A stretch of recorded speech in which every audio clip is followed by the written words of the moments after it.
ಮಧ್ಯಪ್ರದೇಶ ಹಾಗೂ ರಾಜಸ್ಥಾನಗಳಲ್ಲಿ ಕಾಫ್ ಸಿರಪ್ನಿಂದಾಗಿ ಮಕ್ಕಳು ಮೃತಪಟ್ಟಿರುವಂತಹ ಬೆನ್ನಲ್ಲೇ ಈಗ ಕೇಂದ್ರ ಆರೋಗ್ಯ ಇಲಾಖೆ ಮಾರ್ಗಸೂಚಿಯನ್ನು ಹೊರಡಿಸಿದೆ. 2 ವರ್ಷದ ಒಳಗಿನ ಮಕ್ಕಳಿಗೆ ಕಾಫ್ ಸಿರಪನ್ನು ಕೊಡಬಾರದು. ಅದೇ ರೀತಿಯಾಗಿ 5 ವರ್ಷದ ಒಳಗಿನ ಮಕ್ಕಳಿಗೆ ಕಾಫ್ ಸಿರಪನ್ನು ಕೊಡುವ ಮುಂಚೆ ಒಂದಿಷ್ಟು ಮುನ್ನೆಚ್ಚರಿಕಾ ಕ್ರಮಗಳನ್ನು ತೆಗೆದುಕೊಳ್ಳಿ ಅನ್ನುವಂಥ ಎಚ್ಚರಿಕೆಯನ್ನು ಕೊಡಲಾಗಿದೆ. ಸದ್ಯ ಇದರ ಬಗ್ಗೆ ಮಾತನಾಡೋದಕ್ಕೆ Cloud9 ಹಾಸ್ಪಿಟಲ್ನ ಮಕ್ಕಳ ತಜ್ಞರಾಗಿರುವಂಥ ಡಾಕ್ಟರ್ ಶಶಿಭೂಷಣ್ ಅವರಿದ್ದಾರೆ. ಅವ್ರನ್ನ ಮಾತನಾಡಿಸ್ತಾ ಹೋಗ್ತೀನಿ. ಸರ್, ಮೊದಲನೇದಾಗಿ ತಾವು ಕೂಡ ಈ ಇನ್ಸಿಡೆಂಟನ್ನು ನೋಡಿರ್ತೀರ. ಜೊತೆಗೆ ಕಾಫ್ ಸಿರಪ್ ಇದೇ ಮೊದಲ ಬಾರಿಗಲ್ಲ, ಬಹಳ ಹಿಂದಿನಿಂದಲೂ ಕೂಡ ಕಾಫ್ ಸಿರಪ್ ಒಂದಿಷ್ಟು ಎಫೆಕ್ಟ್ಸ್ಗಳನ್ನು ಮಾಡ್ತಾ ಬರ್ತಿತ್ತು. ಇತ್ತೀಚೆಗೆ ಮಧ್ಯಪ್ರದೇಶ ಹಾಗೂ ರಾಜಸ್ಥಾನಗಳಲ್ಲಿ ಸುಮಾರು 12 ಮಕ್ಕಳ ಸಾವಿಗೆ ಇದು ಕಾರಣ ಆಗಿದೆ. ತಾವು ಇದರ ಬಗ್ಗೆ ಒಬ್ಬ ಮಕ್ಕಳ ತಜ್ಞರಾಗಿ ಏನು ಹೇಳ್ತೀರಾ? ಓಕೆ, ನಾವು ಯೂಶ್ವಲಿ ಏನು ಮಾಡ್ತೀವಿ ಅಂತ ಹೇಳಿದ್ರೆ ಕಾಫ್ ಸಿರಪ್ನ ಆದಷ್ಟು ಅವಾಯ್ಡ್ ಮಾಡಬೇಕು ಮಕ್ಕಳಲ್ಲಿ, ಎಸ್ಪೆಷಲಿ 2 ವರ್ಷದ ಒಳಗಡೆ ಇರೋ ಮಕ್ಕಳಿಗೆ. ನಾನು ಯೂಶ್ವಲಿ ಏನು ಮಾಡ್ತೀನಿ ಅಂದರೆ ಆದಷ್ಟು 4 ಇಯರ್ಸ್ ಒಳಗಡೆ ಇರೋ ಮಕ್ಕಳಿಗೆ ಕಾಫ್ ಸಿರಪ್ನ ಉಪಯೋಗಿಸ್ತಲೇ ಇದ್ದರೆ ಒಳ್ಳೆಯದು. ಕಾಫ್ ಸಿರಪ್ಪಿಂದ ಏನಪ್ಪ ತೊಂದರೆಗಳಾಗುತ್ತೆ ಅಂತ ಹೇಳಿದ್ರೆ, first of all cough syrup use ಮಾಡಿದ್ರೆ ಕಫ ಮಗುವಿಂದ ಆಚೆಗೆ ಬರಲ್ಲ, ಕಫ ಒಳಗಡೆ ಉಳ್ಕೊಳ್ಳುತ್ತೆ. ಸೊ ಅದು ಒಳ್ಳೆಯದಲ್ಲ. ಇನ್ನೊಂದು, ಈ ಕಾಫ್ ಸಿರಪ್ಪಲ್ಲಿರೋ 2-3 ಕಾನ್ಸ್ಟಿಟ್ಯೂಯೆಂಟ್ಸ್ ಏನಿರುತ್ತೆ ಅಂತ ಹೇಳಿದ್ರೆ ಅದು ಉಸಿರಾಟನ ಕಮ್ಮಿ ಮಾಡೋದು, ಉಸಿರಾಟಕ್ಕೆ ತೊಂದರೆ ಕೊಡುತ್ತೆ.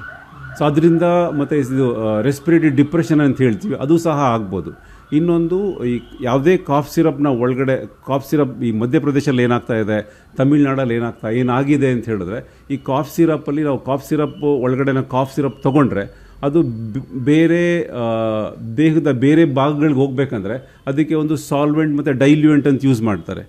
ಇಲ್ಲೇನಾಗಿದೆ, ಜಾಸ್ತಿ ಅದು ಆಕ್ಸಿಡೆಂಟಾಗಿ ಜಾಸ್ತಿ ಯೂಸ್ ಮಾಡಿದಾರೋ ಅಥವಾ ಗೊತ್ತಿಲ್ಲದಲೇ ಜಾಸ್ತಿ ಯೂಸ್ ಮಾಡಿದ್ದಾರೆ.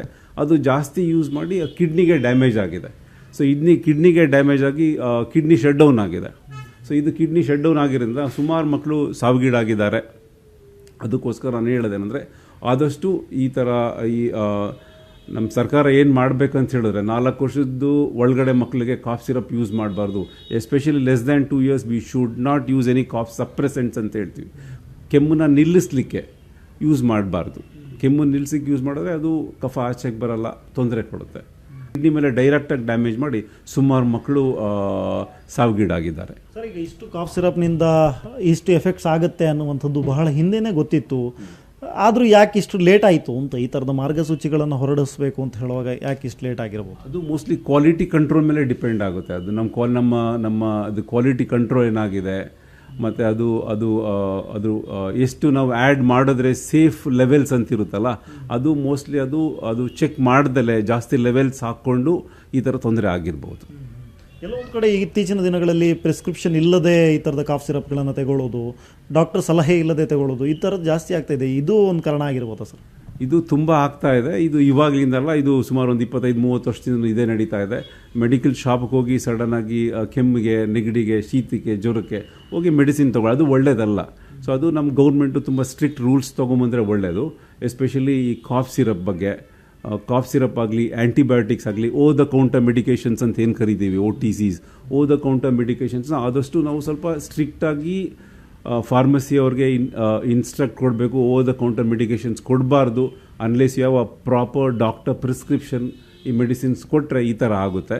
ಆಮೇಲೆ ಅವ್ರ ಡೋಸ್ಗಳು ಅಷ್ಟೇ, ಇವರು ಮೆಡಿಕಲ್ ಶಾಪಲ್ಲಿ ಮೆಡಿಸಿನ್ಸ್ ಕೊಟ್ಬಿಡ್ತಾರೆ, ಬಟ್ ಅದೇನು ಡೋಸ್ಗಳು ತೊಗೊಳ್ತಾರೆ. ಇವಾಗ ಮಗುವಿಗೆ ಅಂದರೆ 5 ml ಕೊಟ್ಬಿಡ್ಬೋದು. ಈ 5 ml ಒಂದು 8ರಿಂದ 10 kg ಮಗುಗೆ 5 ml ತುಂಬ ಜಾಸ್ತಿ ಆಗ್ಬೋದು. ಸೊ ಅದು ಡಾಕ್ಟ್ರು ಪ್ರಿಸ್ಕ್ರಿಪ್ಷನ್ ಇದ್ದು ಮೆಡಿಸಿನ್ ತೊಗೊಂಡ್ರೆ ತುಂಬ ಒಳ್ಳೆಯದು. ಒಂದು ನಾನು ಹೇಳಿದಂಗೆ ಸ್ವಲ್ಪ ನಮ್ಮ ಸರ್ಕಾರದವರು ಸ್ಟ್ರಿಕ್ಟ್ ರೂಲ್ಸ್ ತೊಗೊಂಬರ್ಬೇಕು. No prescriptions, no medicine. So that is a good policy. Okay sir, ಈಗ ಈ ಸುದ್ದಿಗಳು ಬರ್ತಾ ಇರುವ ಹಾಗೆ ಸಾಕಷ್ಟು ಜನ ಪೋಷಕರು ಆತಂಕಕ್ಕೊಳಗಾಗಿದ್ದಾರೆ. ತಮ್ಮಲ್ಲೂ ಕೂಡ ಅನೇಕರು ಫೋನ್ ಮಾಡಿ ಎಲ್ಲ ವಿಚಾರಿಸಿರ್ಬೋದು ಈ ಬಗ್ಗೆ. ಈಗ ನಮ್ಮ ವಾಹಿನಿಯನ್ನು ನೋಡ್ತಾ ಇರುವಂಥವ್ರು, ಸುವರ್ಣ ನ್ಯೂಸನ್ನು ನೋಡ್ತಿರುವಂತಹ ಅನೇಕ ಜನ ಪೋಷಕರಿಗೆ ತಾವು ಈ ಮೂಲಕ ಏನು ಮೆಸೇಜ್ ಕೊಡ್ತೀರಾ ಈ ಸುದ್ದಿಯ ಬಗ್ಗೆ? ನಾನು ಫಸ್ಟ್ ಹೇಳೋದೇನೆಂದರೆ, ಏನು ಗಾಬರಿ ಆಗಬೇಡಿ. ನಾವೇನು ಮೆಡಿಸಿನ್ಸ್ ನಾವು ಯೂಸ್ ಮಾಡ್ತಾ ಇದ್ದೀವಿ ಅದು ಇಟ್ ಈಸ್ ಆಲ್ರೆಡಿ ಟೆಸ್ಟೆಡ್, ನಾವು ನೋಡೇ ಇವಾಗ ಯೂಸ್ ಮಾಡ್ತಾ ಇದ್ದೀವಿ. ಆಮೇಲೆ ಡಾಕ್ಟರ್ ಪ್ರಿಸ್ಕ್ರಿಪ್ಷನ್ ಇಲ್ದಲೇ ಮೆಡಿಸಿನ್ಸ್ ಯೂಸ್ ಮಾಡಬೇಡಿ. ಆಮೇಲೆ ಲಾಸ್ಟ್ ಮೆಡಿಸಿನ್, ಈಗ 6 ತಿಂಗಳು ಮುಂಚೆ ಬಂದಿರ್ತೀರಾ, 3 ತಿಂಗಳು ಮುಂಚೆ ಬಂದಿರ್ತೀರಾ, ಆ ಮೆಡಿಸಿನ್ ಆ ಪ್ರಿಸ್ಕ್ರಿಪ್ಷನ್ ನೋಡಿಕೊಂಡು ಮೆಡಿಸಿನ್ ಯೂಸ್ ಮಾಡೋದು ಒಳ್ಳೆಯದಲ್ಲ. ಆಮೇಲೆ ನಮ್ಮದು ಎಸ್ಪೆಷಲಿ ಪೀಡಿಯಾಟ್ರಿಕ್ ಪ್ರಾಕ್ಟೀಸ್ಗೂ ಮತ್ತು ಅಡಲ್ಟ್ ಪ್ರಾಕ್ಟೀಸ್ಗೂ ಏನಪ್ಪ ಡಿಫ್ರೆನ್ಸ್ ಅಂದರೆ, ನಾವು ಪಾಪು ತೂಕಕ್ಕೆ ತಕ್ಕನಾಗಿ ಮೆಡಿಸಿನ್ ಕೊಡ್ತೀವಿ. ನಾವು ಸುಮ್ಮನೆ ಒಂದು ಟ್ಯಾಬ್ಲೆಟ್ ತಗೋ ಇಲ್ಲ 5 ml ತಗೋ 10 ml ತಗೋ ಈ ಥರ ಏನು ನಾವು ಕೊಡಬಾರ್ದು. ಡಾಕ್ಟ್ರು ಪ್ರಿಸ್ಕ್ರಿಪ್ಷನ್ ಇಲ್ದಲೇ ಮೆಡಿಸಿನ್ ತೊಗೋಬೇಡಿ. ಎಸ್ಪೆಷಲಿ ಕಾಫ್ ಸಿರಪ್ಗಳಾಗಲಿ ಮತ್ತು ನೆಗಡಿ ಶೀತಕ್ಕಾಗಲಿ ಇದು ಸೈಡ್ ಎಫೆಕ್ಟ್ಸ್ ಜಾಸ್ತಿ ಇರುತ್ತೆ. ನೀವು ಎಸ್ಪೆಷಲಿ ನೆಗಡಿ ಶೀತದ್ದು ಜಾಸ್ತಿ ಮೆಡಿಸಿನ್ ತೊಗೊಂಡ್ರೆ ನಿಮಗೆ ಉಸಿರಾಟ ನಿಂತೋಗೋ ಚಾನ್ಸಸ್ ಇರುತ್ತೆ. ನಾವು 2 ವರ್ಷದ ಒಳಗಡೆ ಕಾಫ್ ಮೆಡಿಸಿನ್ ತೊಗೋಬಾರ್ದು, 2 ವರ್ಷದ ಒಳಗಡೆ ನೆಗಡಿ ಶೀತಕ್ಕೆ ಮೆಡಿಸಿನ್ ತೊಗೋಬಾರ್ದು. ನೀವು ಯಾವುದೇ ಮೆಡಿಸಿನ್ ತೊಗೊಂಡ್ರು ಪ್ಲೀಸ್ ನಿಮ್ಮ ಡಾಕ್ಟರ್ ಕನ್ಸಲ್ಟ್ ಮಾಡ್ದಲೇ ಮೆಡಿಸಿನ್ ಕೊಡಬೇಡಿ. ನಾನು ಇನ್ನೊಂದ್ಸರಿ ರಿಪೀಟ್ ಮಾಡ್ತೀನಿ, ತೂಕಕ್ಕೆ ತಕ್ಕನಾಗಿ ಮೆಡಿಸಿನ್ ತೊಗೋಬೇಕು ಮಕ್ಕಳಲ್ಲಿ. ಸೊ ಇಲ್ಲ ಅಂತ ಹೇಳಿದ್ರೆ ಸೈಡ್ ಎಫೆಕ್ಟ್ಸ್ ತುಂಬ ಜಾಸ್ತಿ ಆಗ್ಬೋದು. ಮತ್ತು ಇವಾಗ ಮಧ್ಯಪ್ರದೇಶಲ್ಲಿ ಏನಾಗ್ತಿದೆ, ತಮಿಳ್ನಾಡಲ್ಲಿ ಏನು ಬ್ಯಾನ್ ಮಾಡ್ತಾ ಇದ್ದಾರೆ, ಅದು that is because of the constituent in the cough mixture. Thank you so much sir ನಮ್ಮ ಜೊತೆಗೆ ಮಾತನಾಡೋದಕ್ಕೆ. ಸದ್ಯ ಇದು ಮಕ್ಕಳ ತಜ್ಞರಾಗಿರುವಂಥ ಡಾಕ್ಟರ್ ಶಶಿಭೂಷಣ್ ಅವರ ಮಾತುಗಳು. ಕ್ಯಾಮ್ರಾ ಪರ್ಸನ್ ಸತೀಶ್ ಜೊತೆ ಸ್ವಸ್ತಿಕ ನ್ಯಾಡಿ, ಏಷ್ಯಾನೆಟ್ ಸುವರ್ಣ ನ್ಯೂಸ್, ಬೆಂಗಳೂರು.